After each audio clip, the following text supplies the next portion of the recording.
Mengo Senior School ly'emu ku masomero amagundiivu nga lyatandika mu mwaka gwa 1896 nga gy'emyaka 24.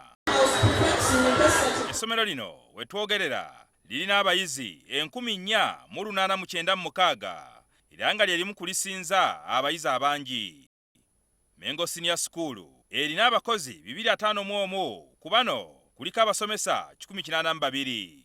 Okusinziira ku mukulu w'essomero era nga ye ssentebe w'abakulu b'amasomero ga senior mu Kampala, John Fred Kazibwe, omuggalo gwa COVID-19 gubakosezza nnyo naddala abakozi abatasasulwa gavumenti. Tetuyisizza bulungi ffe abali ku gavumenti twebaza gavumenti esigadde tusasula, naye bannaffe bangi abatali ku gavumenti ku musaala gwa gavumenti omusaala babadde tebakyafuna.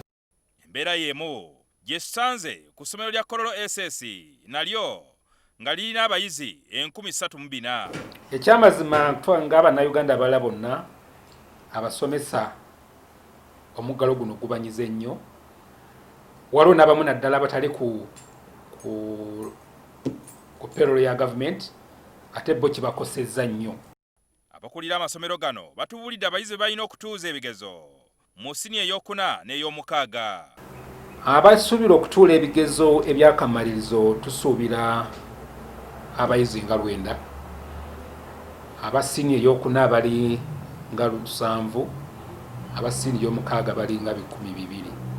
Siniya ey'okuna tulina abayizi 498, siniya ey'omukaaga tulina abayizi 936.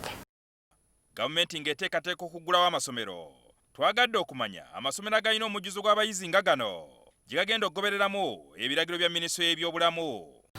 Ebibiina tujja kubyawuzaamu nga bwe kyetaagisa, era n'abayizi bwe baba nga tutandika n'abakandidesi bokka ebibiina biba bitumala bulungi. Obugumu obupima ebbugumu twabufuna tubulina.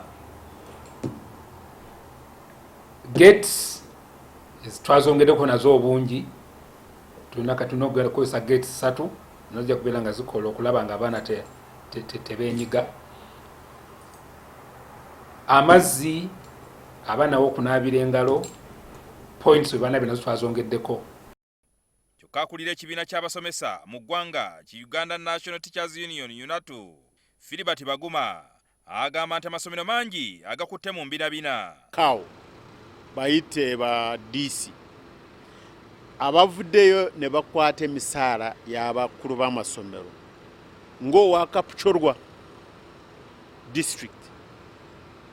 Ekintu ekimenya mateeka kubanga talina etteeka na limu lyagoberera omukukwata emisaala y'abakulu b'amasomero. N'akawunti baziggalawo olw'amateeka agafuga Financial Institutions Act n'akawunti mu banka.